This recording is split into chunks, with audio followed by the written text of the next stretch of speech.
இறை கருணை பெற்ற அன்பர்கள் அருளாளர்கள் அனைவரையும் வாழ்த்தி வணங்கி மகிழ்கிறோம். அன்பிற்கினியவர்களே, உலக வரலாற்றில் அற்புதமான பல மனிதர்கள் தோன்றி அரிய சாதனைகளை நிகழ்த்தி மனித குலத்திற்கு பெரும் சேவையும் தொன்றுமாற்றி மக்களுக்கெல்லாம் வழிகாட்டி இன்றும் மனித குலத்தால் வணங்கப்படுகின்றவர்களாக, வாழ்த்தப்படுகின்றவர்களாக, போற்றப்படுகின்றவர்களாக இருக்கிறார்கள். அதே நேரத்தில் சில மனிதர்கள் இந்த மனித குலத்திற்கு பெரும் தீங்கிழைத்து வரலாற்றினுடைய கரைபடிந்த பக்கங்களுக்கு உரியவர்களாக இருக்கிறார்கள். அப்படிப்பட்டவர்களில் ஜெர்மனியினுடைய ஹிட்லர் முன்னிலையிலே நிற்கிறார். அவர் ஜெர்மனியினுடைய ஆட்சியாளராக இருந்து பக்கத்து நாடுகளையெல்லாம் அத்துமீறி அபகரித்துக் கொள்ளுகிறவராக செயல்பட்டு 10 லட்சத்திற்கும் மேற்பட்ட மக்களை ஈவு இரக்கமில்லாமல் கொன்று அழித்தொழித்திருக்கிறார். அப்படி 10 லட்சத்திற்கும் மேற்பட்ட மக்களை கொன்று அழித்தொழித்த அந்த வெறிபிடித்த மனிதனாக திகழ்ந்த ஹிட்லர் அவர்களினுடைய இறுதி வாழ்க்கை தற்கொலையிலே முடிந்து அவரும் மரணத்தை தழுவியிருக்கிறார். அது ஏன் அந்த மனிதன் அத்தகைய நிலைமைகளுக்கு மாறினான்? ஹிட்லர் அப்படி செயல்பட்டதற்கு எது காரணமாக இருந்தது என்று இன்றும் உளவியலாளர்கள், வரலாற்று உணர்வாளர்கள் தொடர்ந்து ஆய்ந்து கொண்டே இருக்கிறார்கள். உண்மையில் ஹிட்லர் ஒரு நல்ல மனிதராகத்தான் இருந்தார். பற்றுமிக்க மனிதராக இருந்தார். தேசத்து மக்களின் மீது பற்றுமிக்க மனிதராக இருந்தார். அந்த தேசத்தின் மீது பற்றுமிக்க மனிதராக இருந்தார். அதே நேரத்தில் தன்னுடைய தேசம்தான் உலகத்தில் வல்லமை பெற்ற தேசமாக இருக்க வேண்டும், தன்னுடைய எண்ணங்களை உலகத்திலே இருக்கிறவர்கள் எல்லாம் ஏற்றுக்கொண்டு அதை நிறைவேற்றுகிறவர்களாக இருக்க வேண்டும் என்று அதீதமான எண்ணியதனுடைய விளைவு அவர் அந்த வெறிபிடித்த மனிதனாக மாறினார் என்பதுதான் வரலாற்றினுடைய கரைபடிந்த பக்கங்களாக இருக்கிறது. அவருடைய வரலாற்றை நினைவுபடுத்துகிற நிகழ்வுகள் இந்த உலகத்தில் தோன்றியிருக்கிறதோ என்று இன்றைக்கு ஆய்வாளர்கள் அதிர்ச்சி அடையக்கூடிய நிலைமை ஏற்பட்டிருக்கிறது. அமெரிக்காவினுடைய அதிபராக இருக்கக்கூடிய ட்ரம்ப் அவர்களினுடைய செயல்பாடுகள் தற்பொழுது உலகத்தை அதிர்ச்சிக்கு உள்ளாக்கி இருக்கிறது.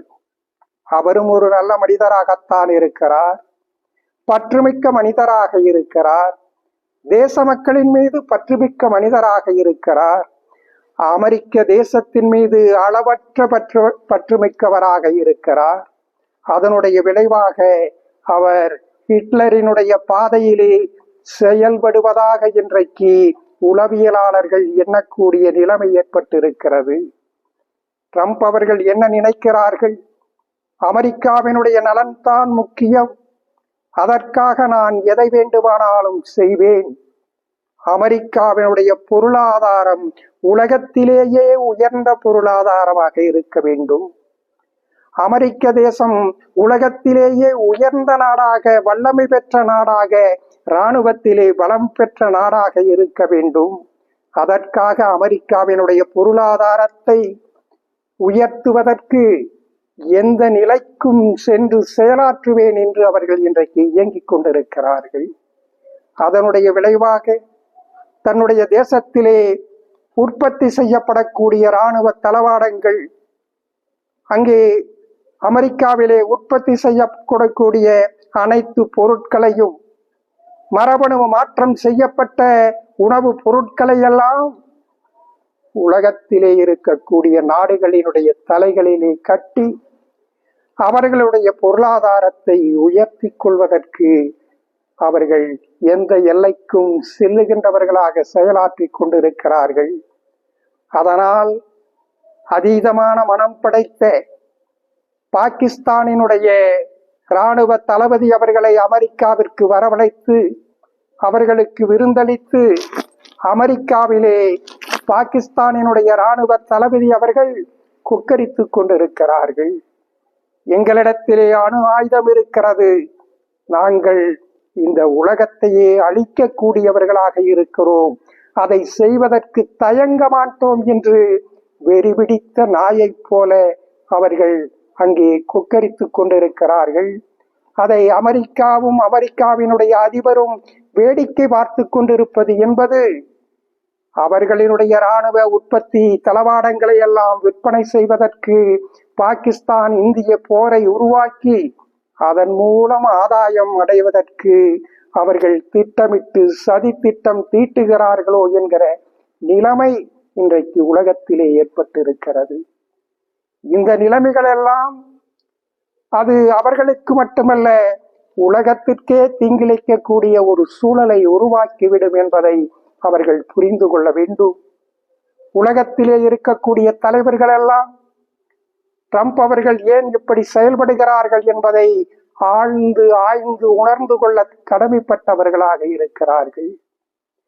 ட்ரம்ப் அவர்கள் ஆன்மீகத்தினுடைய உணர்வுகளை அறியாதவராக, ஆன்மீகத்தினுடைய உணர்வுகளை தொட்டு பார்க்கக்கூடிய மனம் இல்லாததனுடைய விளைவு இன்றைக்கு இத்தகைய அதீத மனம் படைத்தவராக எதை செய்வார், எப்படி செய்வார், எந்த நேரத்தில் என்ன நிகழும் என்பதை மற்றவர்கள் அறிந்து கொள்ளாத, உலகம் புரிந்து கொள்ள முடியாத வகையில் செயலாற்றி கொண்டிருக்கிறார்.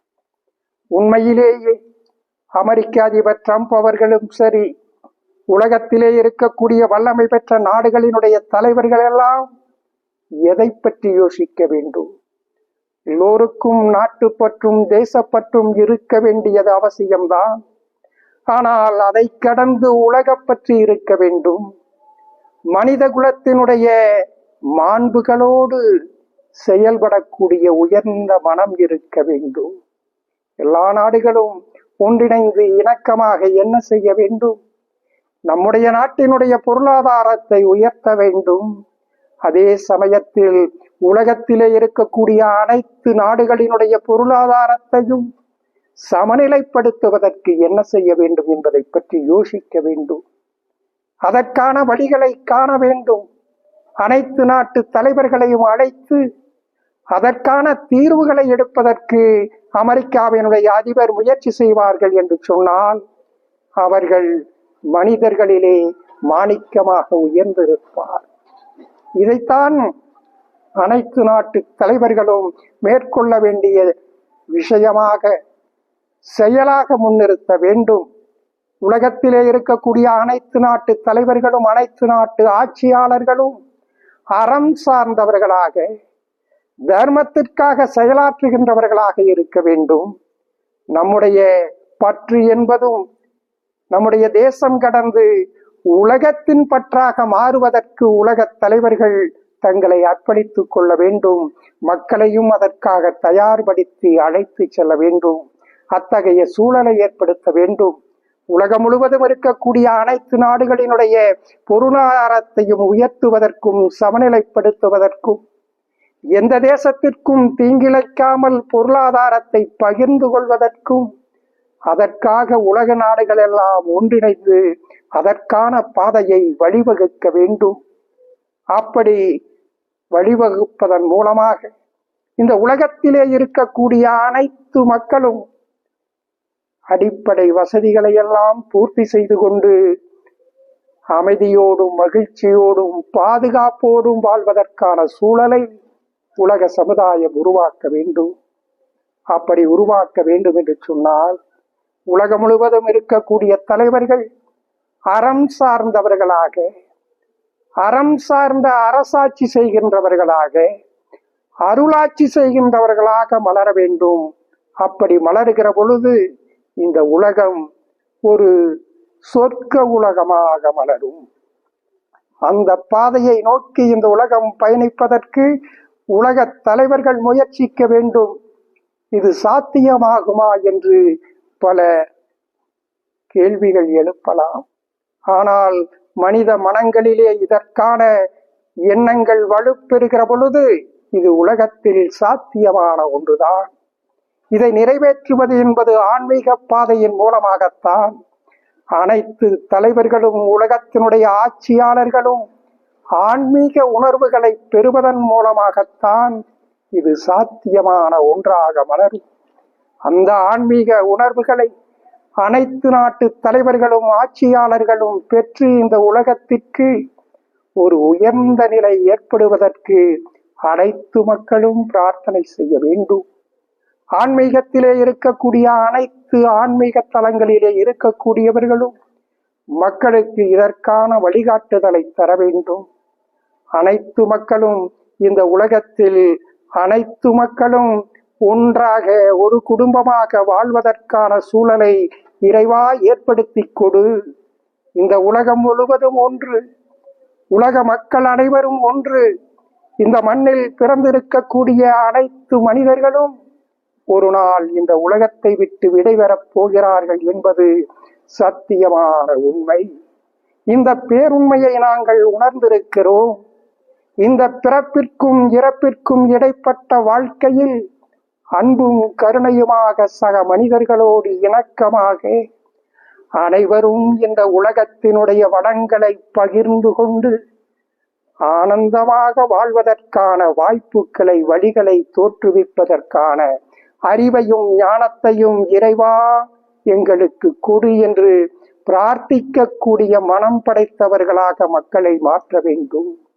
மக்களினுடைய மனங்கள் மட்டுமல்ல, அரசியலிலே இருக்கிறவர்கள், ஆட்சியாளர்களாக இருக்கின்றவர்களுக்கெல்லாம் இத்தகைய மனம் உருவாகிற பொழுது, அது நிதர்சனமாகிற பொழுது இந்த உலகம் சொர்க்கமாக மலரும். தர்மத்தோடு மனித வாழ்க்கை மலருகிற பொழுது, அரசியல் தர்மத்திற்கானதாக மலருகிற பொழுது, அரசாட்சி செய்கிறவர்கள் தர்மத்திற்காக மனித குலத்திற்காக தங்களை அர்ப்பணித்துக் கொள்ளுகிற பொழுது மனித நேயத்தை கடந்து ஆண்மை நேயத்தை நோக்கி ஆட்சியாளர்கள் பயணிக்கக்கூடிய மனம் படைத்தவர்களாக மலர்வார்கள். அத்தகைய மகத்தான உலகத்தை இந்த உலகத்தில் நிர்மாணம் செய்வதற்கு அந்த உயர்ந்த ஆன்மீக தர்ம பாதையை நோக்கி பயணிப்பதற்கு அனைவரும் முன்வாருங்கள். பரிபூரண நல்லாசிகள்.